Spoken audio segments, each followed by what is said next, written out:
Good afternoon. Today is March 14th. Welcome to the voting session of the Ways and Means Committee. First, House Bill 347, and there are amendments. Madam Vice Chair. Thank you so much, Madam Chair. House Bill 347, General Assembly Vacancy Political Party Central Committee's Procedures. This bill establishes procedural requirements for a political party central committee when it fills a vacancy in the General Assembly, including public notice and a public meeting. There is an amendment, a bipartisan amendment to this bill, and I want to thank the subcommittee for the great thoughtful work on it.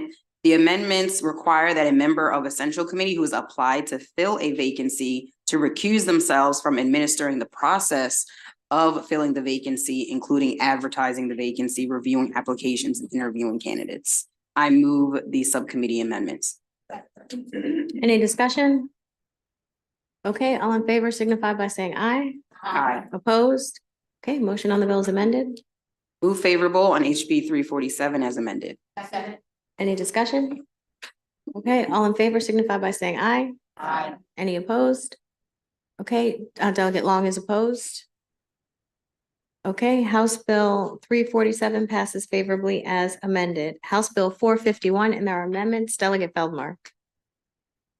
Thank you, Madam Chair. House Bill 451 increases funding to the Tax Clinics for Low-Income Marylanders Fund and the Cash Campaign of Maryland, a portion of which must be used to provide grants for on-demand or mobile tax clinics. There are two amendments. They require tax clinics receiving funding from the Tax Clinics for Low-Income Marylanders Fund to interact with the Cash Campaign on an annual basis. Move the amendments. Any discussion? All in favor of the amendments, please signify by saying aye. Aye. Opposed? Okay, motion on the bill is amended. Any discussion? Okay, all in favor signify by saying aye. Aye. Opposed? House Bill 451 passes favorably as amended. House Bill 491, and there are amendments. Delegate Attar. Thank you, Madam Chair. This bill requires SDAT to maintain a database of geographic images to assist in assessing property, including geographic information system visualizations and aerial photography. The amendments require the counties and Baltimore City to reimburse the state for 100% of the first $1 million of annual costs for the database of geographic images and 50% of any annual cost for the database in excess of $1 million. I move the amendments. Any discussion? Okay, all in favor signify by saying aye. Aye. Opposed?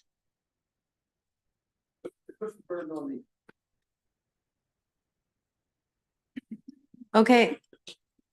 Question, Yeah. Delegate Long? I think we already do this. Will we still have to contribute to that? Okay, if you're opposed, please raise your hand. Oh, The bill. amendments. Oh, the bill. We moved the amendments, yeah. Okay, so I'm gonna do a roll call. Okay, so the motion is a favorable on House Bill 491 as amended. Madam Vice Chair, Yes. Delegate Eversole, Yes. Delegate Patterson, Delegate Buckle, Delegate Wells, Delegate Hornberger, Delegate Fair, Delegate Long, Delegate Young, Delegate Miller, Delegate Henson, Delegate Roberts, Delegate Grossman, Delegate Wims, Delegate Vogel, Delegate Wu, Delegate Hartman, Delegate Miracle North, Delegate Griffith, Delegate Attar, Delegate Plakovich Carr, Delegate Feldmark. Yes. House Bill 491 passes favorably as amended. House Bill 636. Delegate Attar.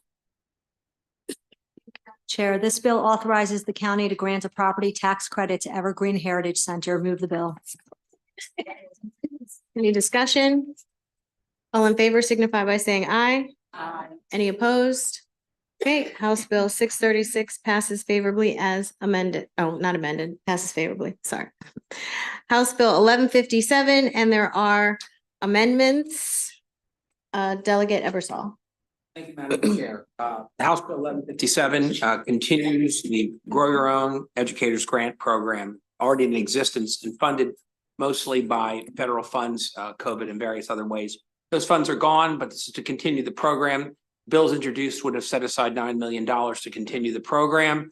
There are amendments, and the amendments are that there is not going to be any committed money in code. It can certainly be put in the budget, but not by us here.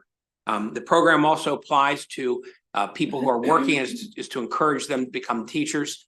And so there's a limitation of 25% of the program at maximum being offered to people who are provisional teachers. There's another term for them, but I forget what it is. Conditional teachers. Wow. You want to be ed sub chair? Okay. So that's great. In addition, there's one more thing, and that threw me off. So there's other amendments out there for sure.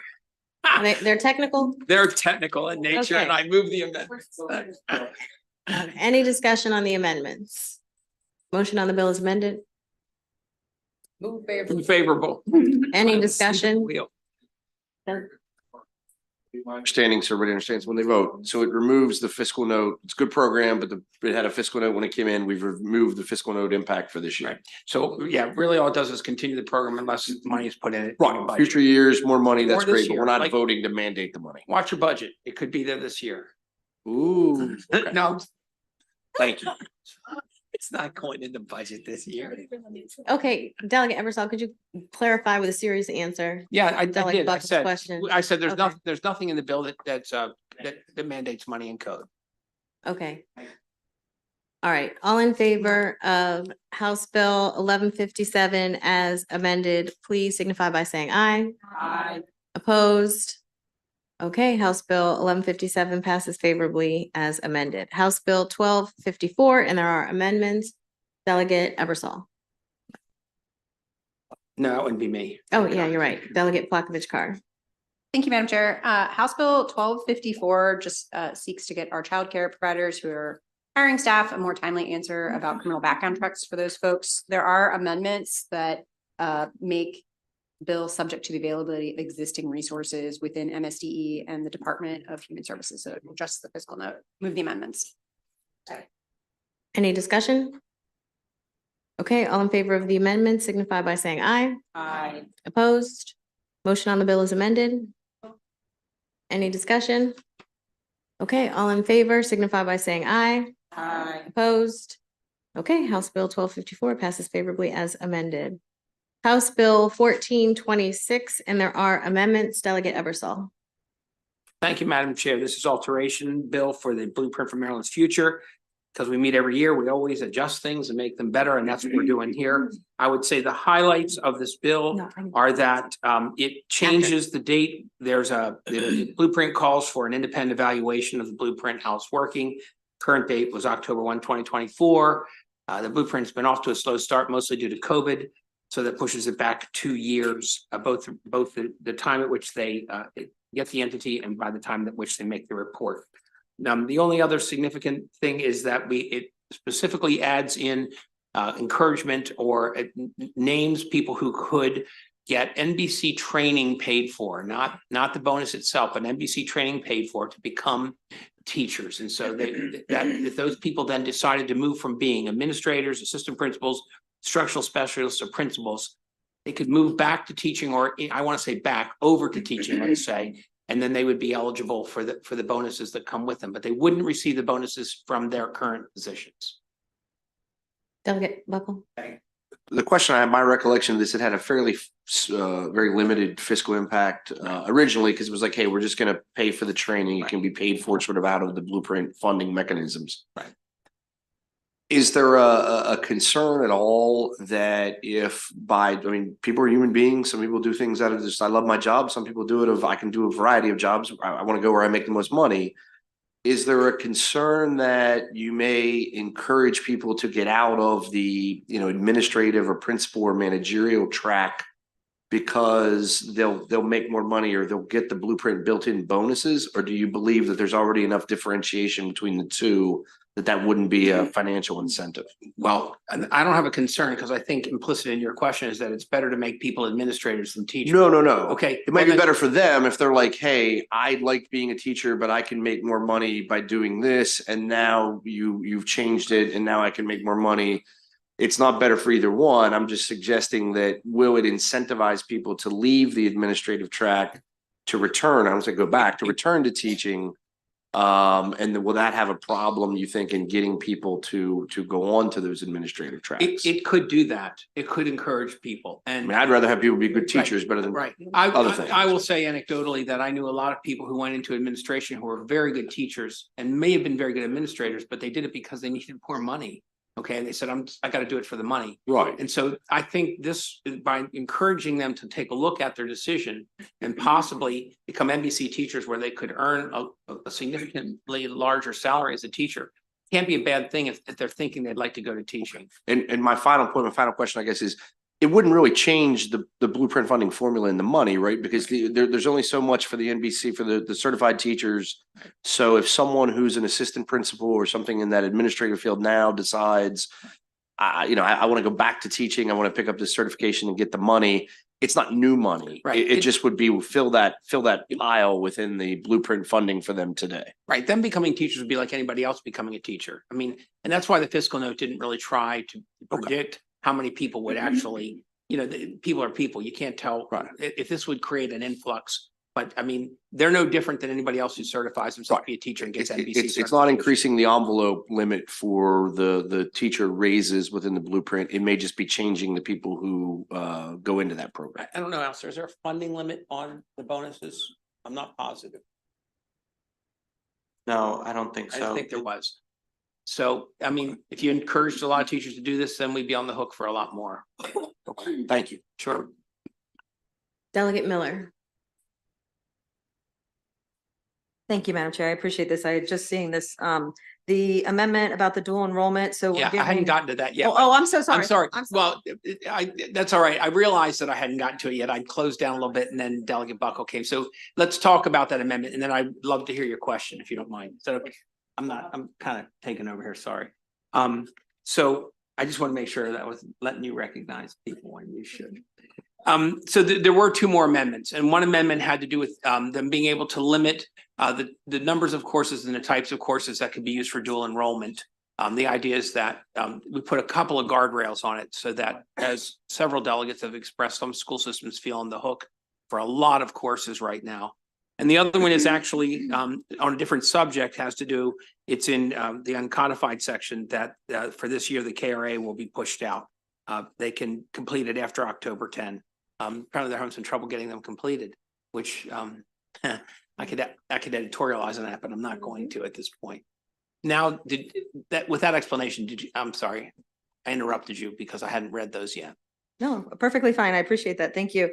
So with the state board and the AIB themselves will have like carte blanche to figure out what courses they'll pay for, what courses they won't with the dual enrollment. Yeah, I see Alistair's finger on the button there, so do it. That's right, Delegate. They would adopt standards, I'm sure, to specify what sorts of courses would be approved and what limits on courses would be approved. Okay, and so it could, a lot of our, like, we've been doing this since 2012. So we have really robust programs in our schools. So would the school system have to take up the slack? Like, what would that work like from a funding piece? How would that work from the state share of the funding? So whatever the limits that are set on the dual enrollment courses would, the existing funding would still be the same. The 75% of dual enrollment being paid by county boards would still remain, and 25% by the institution of higher education. But if, say, they decided that there's going to be a limit that students can only take 18 semester courses per year, then the funding would only go up to that amount, something to that effect. Okay, but the school system could do a MOU with their community college if they wanted to continue funding them. Yeah, I believe so. Okay, thank you. Yeah, I see what you're saying. Yeah. Any other discussion?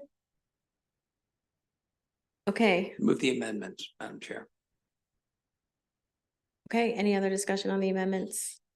Motion on the bill is amended. Any discussion? Okay, all in favor signify by saying aye. Opposed? Opposed, Delegate Buckle, Delegate Hornberger, Delegate Long, Delegate Miller, Delegate Hartman. Delegate Griffith is joining in because why not? Late and late. Okay.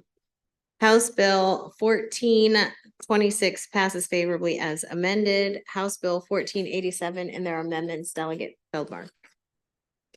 Thank you, Madam Chair. House Bill 1487 is a departmental bill that codifies the Maryland Entertainment Industry Council as the successor to the uncodified Maryland Entertainment Council. There's one amendment which clarifies the reporting requirements under the bill. Move the amendment. Any discussion? Okay, all in favor signify by saying aye. Opposed? Motion on the bill is amended. Any discussion? Okay, all in favor signify by saying aye. Opposed? Okay, House Bill 1487 passes favorably as amended. We have one other item that is not on our vote list. So with reference to House Bill 1319 iGaming, as we continue to have conversations with folks and try to continue to make it the strongest bill possible with certain protections in it. We have been working with Delegate Wells, and she has an amendment that I believe is friendly that she would like to offer in concept, so we can get the ball rolling on it. Delegate Wells. So this, well, we've heard a lot around the loss of jobs, the possibility of loss, and that's something that is really important to me, that we are protecting workers. And that's something I've really fought long and hard for. And so I've worked with the chair around an amendment that would establish a special fund within the Department of Labor to support potential worker displacement due to the implementation of iGaming. The first 10 million of proceeds will capitalize the fund. The fund will be utilized to offset reductions in take-home pay for displaced workers, supplement or complement unemployment insurance, offer job training, and may be used for other applicable programs. The Department of Labor will be required to adopt regulations for the program that complement and supplement existing programs, and the fund will sunset December 31st, 2028. With that, I move the amendment. Okay, is there any discussion? Delegate Buckle? I just had a question of how you would define or identify who was a displaced worker solely or primarily from iGaming. So you could have a situation where a casino or a brick and mortar lays people off because last time I checked, I think 3 of the 6 casinos are actually down month over month for most of the last year in gross gambling revenues. So how do we pick up, or who identifies and says, I laid you off, I fired you, I displaced you because iGaming cannibalization had a net negative effect versus business is down for other factors, or we've got mechanization of something in our kitchen. We just need as many workers. How do we define them? I think go ahead. I mean, I think, well, we would still need to figure out that process through the regulatory process through Department of Labor. However, I think that there's still a mechanism for us to be able to at least identify workers that they've been working for that casino. We know that there's going to be a lot of data to show us how the brick and mortar might be changing. So I think we'll be able to look at various factors to be able to assign that there is a connection between, if this does happen, if it does cause job loss, that it was related to the implementation of iGaming. Oh. To be clear then, so we want to set a parameter of what we're looking for, but we're going to delegate to the Department of Labor really the system to go through and better define how we'll suss that out. So, I mean, we still have to get the actual amendment written out, but we will still have the ability as a legislature to weigh in on the regulatory framework that Department of Labor that's in place. After the referendum, if the bill would pass and the referendum would pass, we could come back and do that. I thank you for the effort. I think cannibalization will be real. It's very difficult to fully estimate, but I appreciate at least putting that thoughts in. Thank you. Delegate Young. Thank you, Madam Chair. My question is regarding unemployment benefits and just what the overlap might be with regard to this fund and what people might also be eligible to get. I'm gonna defer to Mr. Butler on that question. So as the delegate indicated, the intent for the new fund will be to supplement any unemployment insurance funds that the individual is receiving to help bridge that wage gap.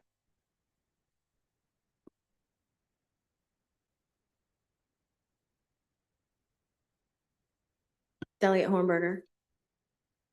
So would this extend to contractors or service providers for said casinos? Because for example, I have a casino in my district and there are a lot of landscaping companies and janitorial, they outsource, you know, a certain amount of their business. It's not in-house. Is there any protection for that? I think this is contemplated to be workers in the casinos. Any further, Delegate Feldmark? Thank you, Madam Chair, and thank you, Delegate, for working on this. I know we've had a lot of conversations about our shared concerns in this area, so I really appreciate the work you did, and thank you, Madam Chair, for working on that as well. I guess my questions, I have two questions. One, the timeline, and I'm assuming that that's intended to give sufficient time for iGaming to get up and running and see the impact. Because I'm just curious about how long it will take for those potential job losses to really be seen in the casino. But I trust that was part of the consideration in that timeline. And then my second question is in terms of the funding to establish the fund, that initial $10 million, is that additional revenue coming from iGaming, or is that just out of the existing revenue coming from iGaming? Are we adding that charge to the iGaming platforms, or is that sort of coming out of what otherwise would be going to other sources? Thank you. Mr. Butler. The $10 million to capitalize would be taken from the top, out of the existing revenue stream.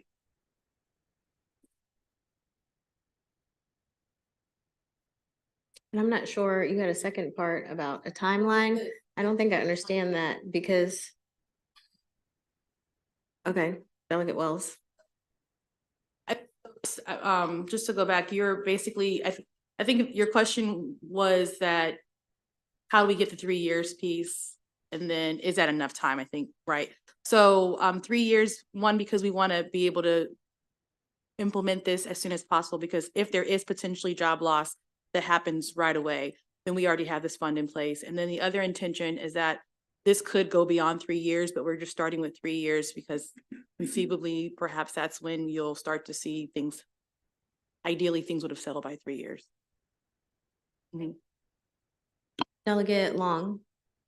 Thank you, Madam Chair. Do we have any data as far as how many people this is going to displace?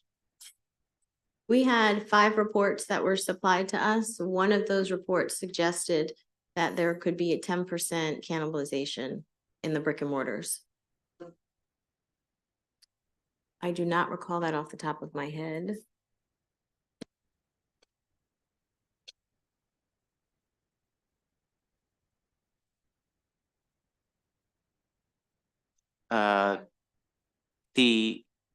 The report that was commissioned by the General Assembly and conducted by State Lottery and Gaming Commission last interim by the Innovation Group was looking at overall gross gaming revenues to the lottery facilities.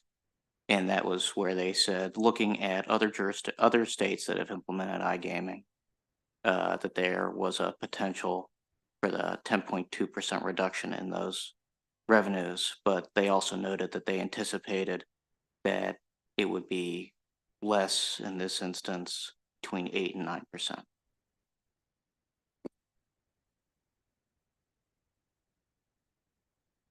Do we have any data that will actually show how many people will be displaced from working? No. I thought the study said 10%. The studies. Oh, 10, okay, but you don't actually have any actual data. How many people could possibly lose their jobs? No. Thank you. It's all speculation. Delegate Miracle North. Thank you, Madam Chair, and thank you, Delegate, for bringing this amendment, and thank you for bringing your expertise to this conversation. Wanted to clarify that the process to get the displacement funding would be similar to the process of getting unemployment, or be a smoother, like faster process in getting that, and getting necessary funds and resources.